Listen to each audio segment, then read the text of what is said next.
Hello and welcome back to Suspended Fanimation. I'm your host, Dennis Bithoulkas, and it's time for the Sunday edition of Saturday, afternoon blast off. Welcome, everybody. Let me take care of some business first, and we'll get down to it.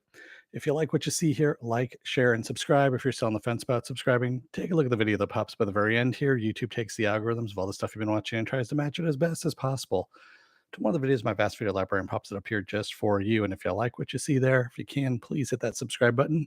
Also, if you can, hit that like button, the share button as well. And if you feel lucky or feel like gambling, you can hit that bell down below, and YouTube may or may not notify you when I come on live. Best thing to do is go over to suspendedfanimation.com. Take a look at the schedule I have up there. I change it out every week. Also, I have all the links to my social media and all the links to my pages as well. All right. So what do we have here? Derpy 501st. Bro, I could give legit paragraphs on what James Gunn and WB should do. So, that jumps into our first segment here. So, James Gunn and Peter Safran, there we go. Safran, there we go, are now co-CEOs of the DC Entertainment division of Warner Brothers. What that means is films, TV shows, and animation. So they are the head of that.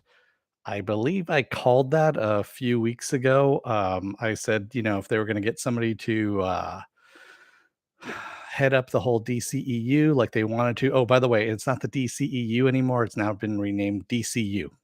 So there you go. The entertainment portion has been dropped.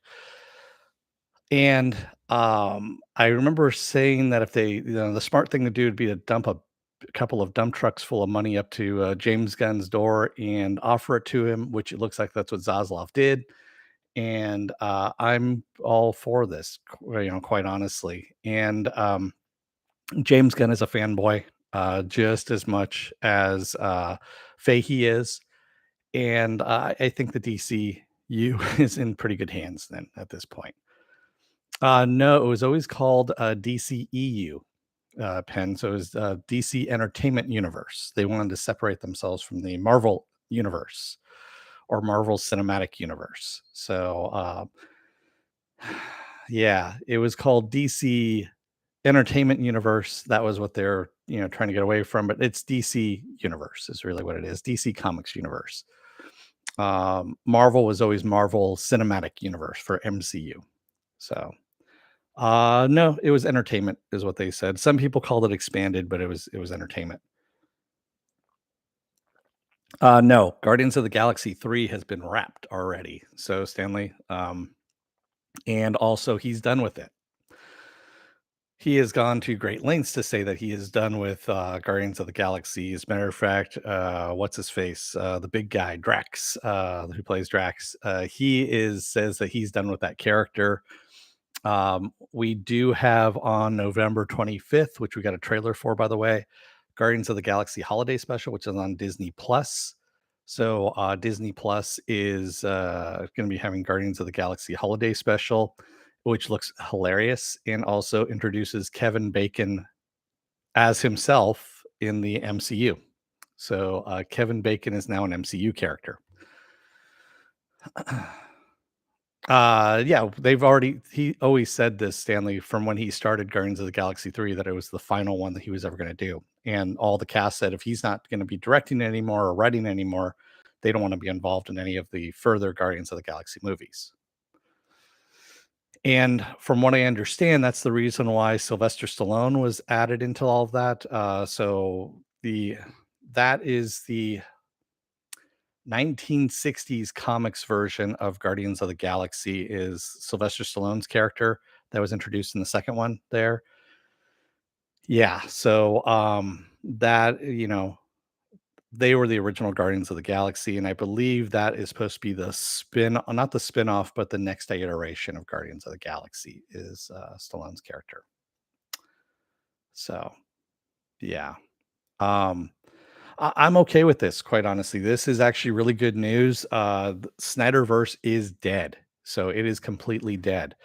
Yes, I know everyone was saying, oh, well, Black Adam, still calls back to the Snyderverse and blah, blah, blah. No, it's really not.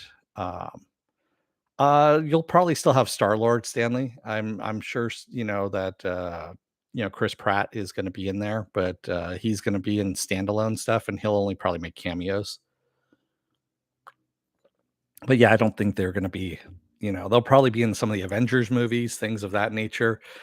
I mean, they're still under contract, but I don't think Dave Bautista is actually under contract anymore. I think he's done. Which honestly, it's no great loss, to tell you the truth. So yeah. What's her name? Mantis, though. I would like to see more of Mantis. She's pretty good in all of that. So, what else do I have here? The other big news that just dropped yesterday, I think is what it was. So, Liam Hemsworth is going to replace Henry Cavill as Geralt in season 4 of The Witcher on Netflix. That was kind of a big surprise. Henry Cavill he's a gigantic nerd, by the way. Henry Cavill. Cavill. There we go. And he has said that the writers of the show hate the books. Hate the books of The Witcher. He has been at odds with the writers of the show from the beginning of all of this. And I don't know. I mean, I think the show is okay. I never read the books. I never played the video game, and I like the series just okay. Stanley says the worst thing about the next news is that The Witcher without Cavill will not be as good. I think he wanted to love the role pen. He loves the character. He loves the books, but he's been at odds supposedly with the writers since day one. Yeah. Um, we'll see what happens with Liam. The littlest Hemsworth coming in to fill in the role. We'll see what happens there. So, yeah. I mean, to each their own and all of this. Like I said, there's just so much geekdom out there that you can't keep up with all of it. And I mean, I like the Netflix series for what it is. And like I said, I never read the books, I never played the video game, anything like that, the video games, I should say. And yeah, okay, to each their own. So we also got the trailer for Ant-Man and the Wasp: Quantumania, and we got a release date on that, which is going to be February 17th. Holy shit balls, but that looks good. I wasn't sure about it, when they were talking about it, but holy fuck, that looks like one of the best Marvel movies that is going to be coming down the pike in a long time. Everyone gives Ant-Man 1 and 2 shit. They really do, or Ant-Man and the Wasp shit. I really like those movies. I think they're fun. Ant-Man and the Wasp suffers from the villain not being a real villain, and also just horrible acting from that person as well. I'm sorry, she's just a horrible actress, the one who played Ghost. And yes, I know there's a lot of fans from her from the sci-fi series that she was in, but fuck, man, she's a horrible actress. Um, so yeah, I like both movies as well. I think they're fun. And also they add to the MCU as well. So this third one, uh, going down to the quantum universe, is going to be fairly interesting. And then also Kang being involved in all of this. And if you watch the trailer, um, that's the Forever City, Kang's Forever City, that travels through time and can be everywhere all at once. It can be in all times all at once. That's fucking amazing. I didn't think we were actually going to see it, but we are going to see that now. So, which means that his girlfriend, fuck, now I'm blanking on her name. She was in Loki. Um, she's probably going to be in that as well. So, yeah. Oh, man, that looks like it's going to be fun. And also, speaking of which, the Good Place's William Jackson Harper has joined Quantumania in an undisclosed role, but already people are rumoring that he is going to be playing Reed Richards, Mr. Fantastic, in that role. And I'm okay with that, quite honestly. I was thinking about it, and you know, he's a good enough actor. Um, I can see him taking over that role and making it his. And I've seen him in other things as well, other than The Good Place. And fuck yeah, I can actually see that. That would be pretty good casting, I have to admit. I was okay with John Krasinski, in the Multiverse of Madness, but yeah, having William Jackson Harper in this role isn't going to be bad. It really isn't, if that's the case. But again, this is just rumor.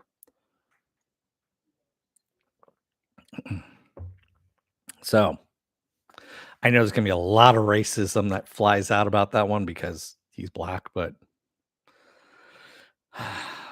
yeah, go figure. I mean, the same thing happened when they cast Michael B. Jordan as Johnny Storm in the last Fantastic Four, the really crappy one.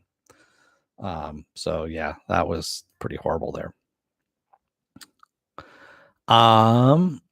Village Roadshow Pictures. They're going to be doing another remake of Night of the Living Dead. Yeah. Yes, Chidi does have the professor stuff down. He really does. So yeah, Village Roadshow Pictures is actually doing another remake of Night of the Living Dead, this time around with Romero's son involved in all of this. And they're hoping to make a franchise out of it, I guess, is what what Romero's son wants out of this. He wants to make it a series of some kind. And yeah, it's every time someone tries to remake this, it comes out bad. I mean, the only one that was actually halfway decent was Tom Savini's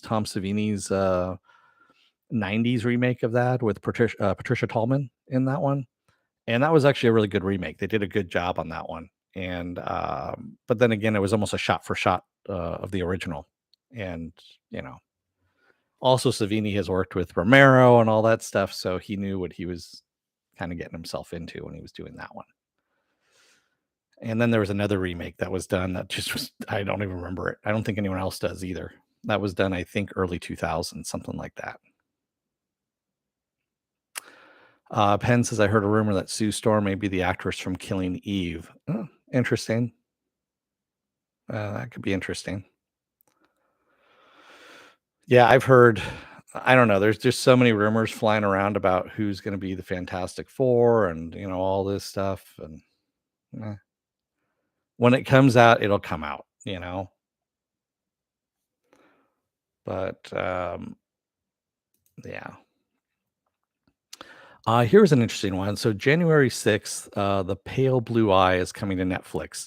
And it has kind of an impressive cast. Christian Bale's in it, Gillian Anderson's in it. And it's about a murder mystery that Edgar Allan Poe, who's in the military at the time, is kind of tasked with solving.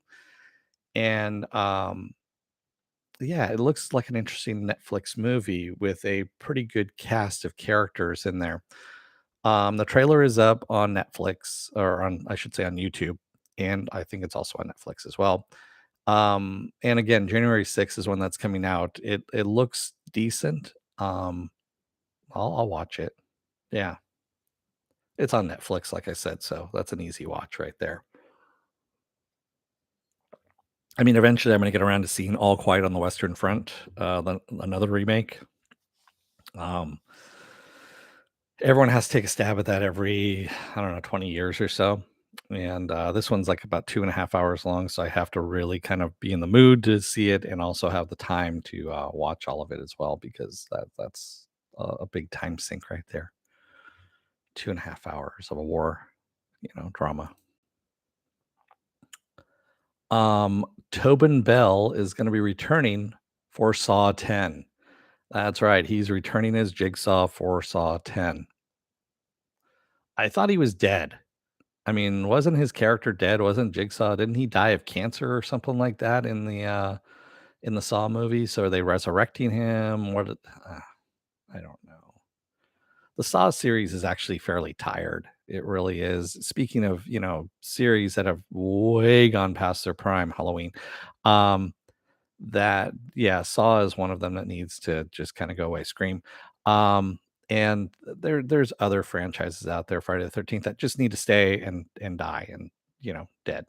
That kind of thing. CBM says, I think I can settle with the one of the 100 versions I already watched. Yeah. Yeah. I agree with you, CBM. They're just see, the thing that pisses me off about all this is you get like 10,000 saws, Texas Chainsaw Massacres, all that kind of stuff, and you get a good movie like Dread with Carl Urban, and you can't get a fucking sequel out of that thing to save its life. Yeah, Chucky, Freddy, Hellraiser, all that kind of stuff. They all get reboots and ugh, I just want a decent Dread sequel. That's all I want. Just hmm. Anyway. Yeah, there are just some things that need sequels and other things that really don't. They really, really don't. Speaking of things that don't need a sequel or need any kind of money whatsoever, Damon Lindelof has a quote standalone Star Wars movie that could lead to more movies if it makes money, written by a guy who worked on The Strain. Um, yeah, take of that what you will. Um, I'm not gonna go and see it. I will refuse to see it. It's Damon Lindelof. Uh, yeah, it's gonna be shitty. It's gonna be mystery box too, most likely, and it's probably gonna have no real ending to it, so that it's going to. There's going to be a small contingent of very vocal people that are going to want to see a sequel to it. I am already predicting this right now. Yeah, the rest of us are not really going to care. So supposedly the guy wrote 2 episodes of Counterpart as well. Ooh, he wrote 2 episodes, but he mostly wrote The Strain. And I was like, yeah, that's okay. And I think he also directed 2 episodes of Miss Marvel. And I was like, yeah, that right there just says no to me whatsoever. It all says no to me. Also with Damon Lindelof being in that, involved in any of that. Yeah. Avatar 2 is going to be longer than 3 hours. Um, Yeah, that's the report on it right now, is that Avatar 2 is gonna be longer than 3 hours in length. I'm not gonna go and see it in the theater. Yeah, I'm not covering it for this channel. Yeah, I just have no interest in it whatsoever. I agree with you, CBM. That is 3 hours too long. So, yeah. I really, really, really, really, really, really hope that crashes and burns, that movie, and that Cameron loses money off of it. So I really want Avatar 2 to just sink to the bottom of the ocean, you know. Stanley says, I'm no fan of Lindelof, but I don't understand the Lindelof hate. So Lindelof is he's part of the JJ Abrams crew that whenever he does something, there's no substance to it. It's all there to make a franchise, Stanley. Uh, there is never any plot that's actually thought out. It's just what is the gimmicky hook that we can use to keep people and string them along long enough to get a franchise out of it. That is what Lindelof's only purpose is for making a movie, a series, anything like that. Is to it's the mystery box. What's in the box? I don't know what's in the box, but we were not going to tell you what's in the box. We're just going to make you think that you know what's in the box, but no, you really don't know what's in the box either because we haven't really thought it that far ahead. It's lost. It's all lost is really what it is. The series Lost, where you could tell in that first season they knew nothing of where they were going with that. It was just all one big, let's do what's cool and we'll let the audience think of what it is. So Yeah, CBM. So the latest thing, and I've said this before, directors who know that their projects are crappy are to complain to the media that comic book movies suck, and that's the only reason that they're going to get any press, so that they can bump up their crappy projects. Whereas theaters, if you go in and talk to theater owners, they say that superhero movies are the only thing that are keeping theaters afloat right now. So go figure. So yeah, if superhero movies are so crappy, why are they the only thing keeping theaters alive? Whereas, Avatar 15 that's coming out is most likely not going to save those movies of theaters, you know? Yeah, I agree with you, Stanley. Sometimes the mystery box can work if you have an endpoint in mind. If you don't have an endpoint in mind, if you never had one to begin with, and you're just doing it to be cool, which is really what Lindelof and J.J. Abrams and all those guys do. Look at the Star Wars, the last trilogy that happened. Abrams had nothing planned out. So as a result, Rian Johnson fucked everything that J.J. Abrams did in his first movie. And then J.J. Abrams had to reverse everything that Rian Johnson did in the third movie and also wrap everything up in a crappy little shit filled package and give it to everybody. So that's what happens when you don't plan out multi-million dollar franchises. So, yeah. CBM says it's just drama stacked on mysterious drama. Yeah, I know. That Magic is that Magic the Gathering guy? James Gunn is now in charge of DC. Yes, Stanley says Lost was the prime example of that. They didn't know where they were. Yeah, exactly. And Lindelof was one of the head writers for Lost. So that's where the Lindelof hate comes from, Stanley.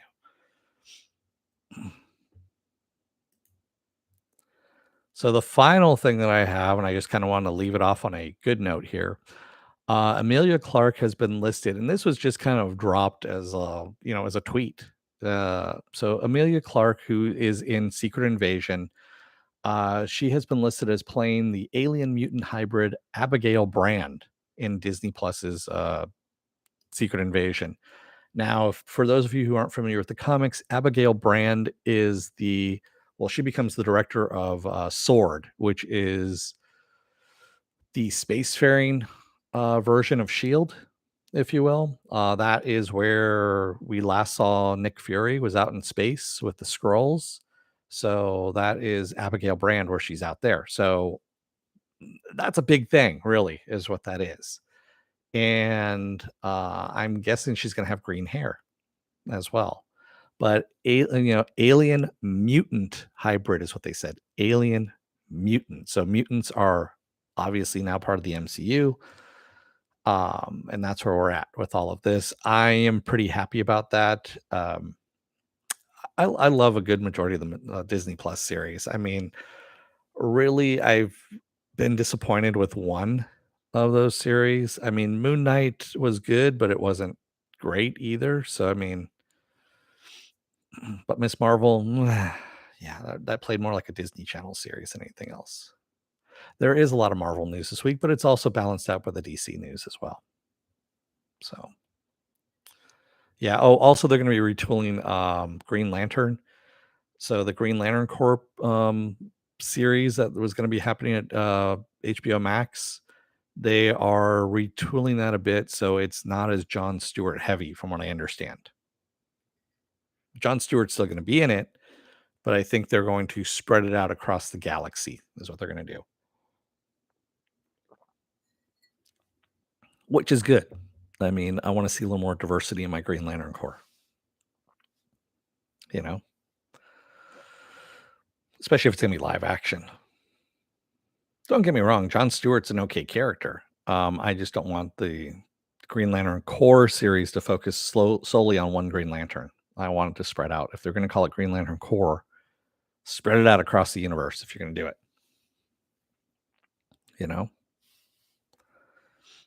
So, yeah. So that's all I got for you guys, news wise.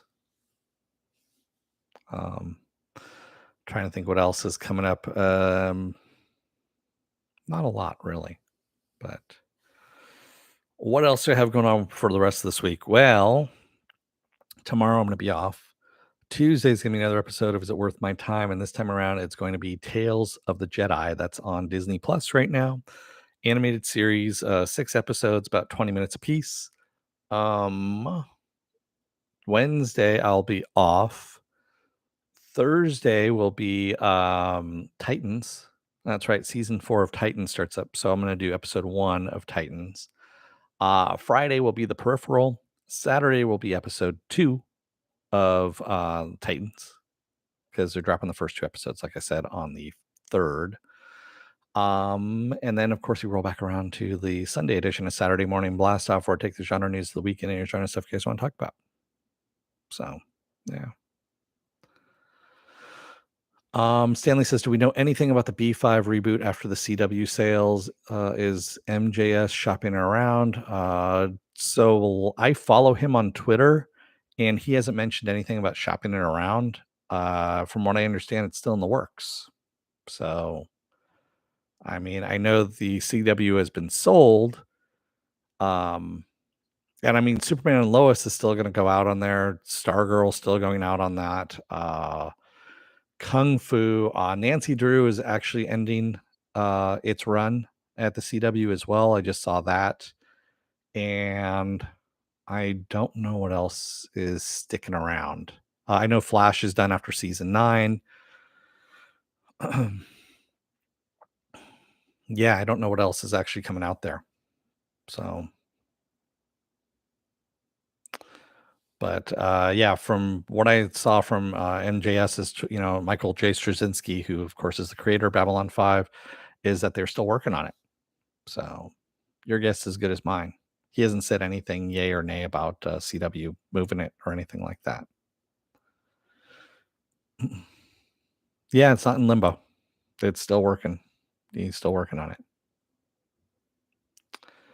Derpy 501st says, honestly, DC has to go the Marvel route if they don't want to be another reboot. If they don't, it'll be another reboot. I agree with you, Derpy. I don't think they need to go the Marvel route, to tell you the truth. I think they need to be more like the comics, the DC comics. So, and I've said this before, DC has always been the lighter. Sure, you have some dark stuff in DC. I mean, you have some really dark shit in DC, but it's always been the lighter toned of the comics. Marvel has been the darker of the comics. And I think in order to set itself apart, that would also be a good shot in the arm for comic book movies, I think, as well. And even Henry Cavill says the same thing. He says he's looking forward to a lighter, happier version of Superman going forward, because now, of course, he is going to be Superman in the DCU. It has been confirmed that he's actually going to be Superman in the DCU. And now that Hamada is out, he's been ushered back in. Cavill has been ushered back in. So that's what I'm looking forward to. I'm looking forward, and especially with James Gunn being one of the co-CEOs, I'm sure that's what we're going to get. We're going to get more of, I mean, for fuck's sake, he had Starro in there. Starro, while being comical, if you will, a giant starfish, a giant space starfish, was pretty fucking dark at the same time. If you go back and watch the Suicide Squad, all those people that had those starfish on their faces, they're dead. They are essentially zombies, because you can't remove those starfish from their face without killing them. So yeah. And that was thousands of people that had been infected by Starro. So yeah, I mean, you could still have the grittiness and still have, I guess you can say some stuff that is like, what the fuck? Really? They're doing that? So yeah, I mean, Stanley says it's good to have a good comics first guy to determine the direction, but being more all over the place could work for DC. No. Stanley, that's already what's hurt them, because you have. I'm going to say this right now: your basic audience person is dumb as a fucking stump. They really are. They can't tell the difference between DC and Marvel. They just don't give a shit. Also, if you add, Dark Horse Comics into it, uh, that still they don't know what they're doing. They're just going in for ooh action, ooh look punch, oh look he's got superpowers. Oh wow, I'm gonna go and pay money to see that. That's pretty much what you're getting from your Joe Blow basic person. Um, Stanley says shitty murderverse hurt them. Yeah, it did. The shitty murderers did hurt them fairly badly. And again, that's Hamada for you. Walter Hamada kept that in there. He was fighting for Snyder. And now that he's been forced out, Snyder's gone. Snyder is gone. And again, and what I've been saying is you have Batman, Superman, and Wonder Woman, three of the most iconic comic book characters in the world that people recognize all over the world, and you can't make $1 billion on any of their movies. Something's fucking wrong. So,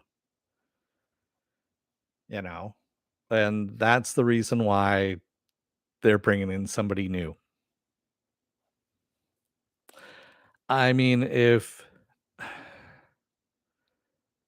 Christopher Reeve were of the same age as he was when he made Superman, uh, I'm saying that kind of tone of Superman probably would fly better with audiences. Um, Not as goofy as as that. I mean, you could still make it a bit more serious, but not too much more, and still get a good. You would get a good run for your money off of that. You'd have audiences actually lining up to go and see that movie and paying money for it. Considering that 40 years on, that movie is still the fucking template for all comic book movies heading out there. Say what you will about Richard Donner, that man knew how to make a fucking comic book movie. He really did. So, yeah. Stanley says, "Yeah, pigs want their slop, I know."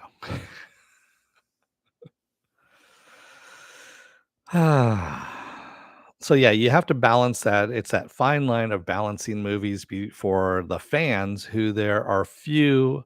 I mean, though you have a rabid fan base, which are vocal and real shitty people. I'm going to say that right now. The really rabid ones that are out there, and those are the people that you really kind of have to just put on a mute on them, a mute button on them, and just say "fuck you," we're not listening to you. And then you have the fans like me that are kind of going to go, okay, I see where you're coming from this, and you're going to change a little bit here and there. I'm okay with that, as long as you're staying to mostly, you're staying to canon, for the most part. Like not having Superman fucking break somebody's neck as the only resort. Um, Things of that nature. Uh, and then of course you have, like I said, the regular fan who doesn't know the difference between any of this stuff, and they're just there for the cool action stuff. Like my brother-in-law who, you know, he will wander into the middle of a series, like it could be season 3, episode 5, and I'll go, "Oh, look at that. That's kind of cool." And we'll sit there and start watching it. And it's like, dude, you don't even know what's going on. So, somebody's trying to say something in the chat. I just can't say what I can't see what it is. Hey, Marks, how's it going?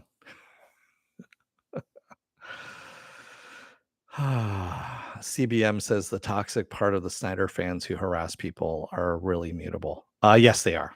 They really, really are. If you have the need to fucking hunt somebody down on the internet just to tell them, you didn't like their portrayal of your favorite character, what a piece of shit you are. That's all I'm gonna say. So, yeah. I mean, and again, I have I have a podcast here, right, that I'm doing, a YouTube channel, I guess you could say, and I have almost 1,000 videos. And yes, I've had some disparaging things to say about shit that I've watched, mostly Damon Lindelof, and uh, J.J. Abrams and all that kind of stuff. But I don't go out and hunt them down on the internet to go and tell them how shitty their stuff is. Um, it's whatever project they're working on. If I'm reviewing it and I don't like it, I'll say why I didn't like it. Leave it at that, and it's done. And if they're going to start working on something else, I'm going to go, God, especially if they're going to work on a franchise that's already established. I don't want to see it. I really don't, because of past iterations of things that they have ruined. So there is a theme throughout all of that.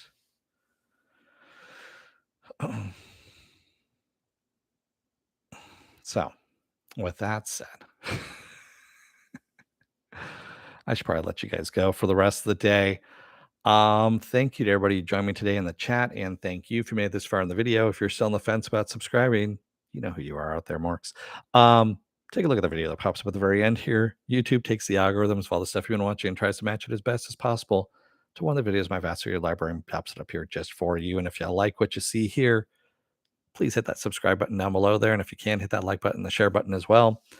And if you want to know when I'll be on live again next, go over to suspendedfanimation.com. Take a look at the schedule. I put it up every week. And also, I have all the links to my social media there and all the links to my pages as well.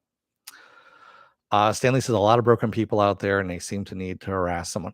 Yeah, I think I said it once before that everyone's on the spectrum at some point. At somewhere in we're all on a spectrum of some point of some kind. And some people just show it a lot more than others. That's unfortunately that's the case, you know. For me, harassing Dennis is enough. Thanks, Stanley. Yeah, right back at you, buddy. No, I actually had a good one. Speaking of harassing, Dane Cook was, I guess. So you heard the news that Elon Musk has taken over Twitter and all that stuff, and so yeah, all that stuff that and Dane Cook, who's the most unfunniest human being in the world, says, "Oh, you mean comedy can be funny again?" kind of thing, and I actually responded back to him, and I said, "Wait, you're supposed to be a comedian? I mean, I could see Elon Musk with the hair plugs and the need for attention, being a comedian, but I thought you were just in a few shitty movies because you blew Harvey Weinstein." And I left it at that. So, ba-dum-bum, tss. And honestly, that took 3 seconds of thought for me to do, and I'm done with it. But I thought it was a pretty good comeback on that one. Yes, I know, Stanley. I know. But he deserved it, quite honestly. I mean, Dan Cook is a horrible piece of shit. He really is. So, and I also got a good Harvey Weinstein burn out of it too, you know. Yeah, there was another one I was actually going to put, but I decided against it. I was going to say, "Oh, I took a look at your IMDb filmography, and that's the only thing with you in it that I've ever laughed at." And I thought that was a good one too. So that was all within the space of like a minute. I thought of both of them, and I was like, "Nah, the Harvey Weinstein blowing one was a better one." So yeah, the IMDb one was just too much of a setup. Too much of a setup. But yeah, and by the way, I'm only on Twitter basically to, promote the channel here is really what I'm there for. But every now and then opportunities like that just present themselves to me and just kind of fall up on my doorstep.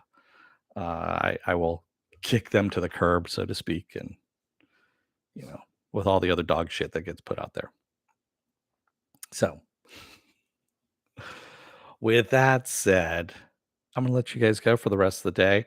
Have a safe Halloween out there. If you guys are gonna go out and do trick or treating, you know who you are out there, Marks.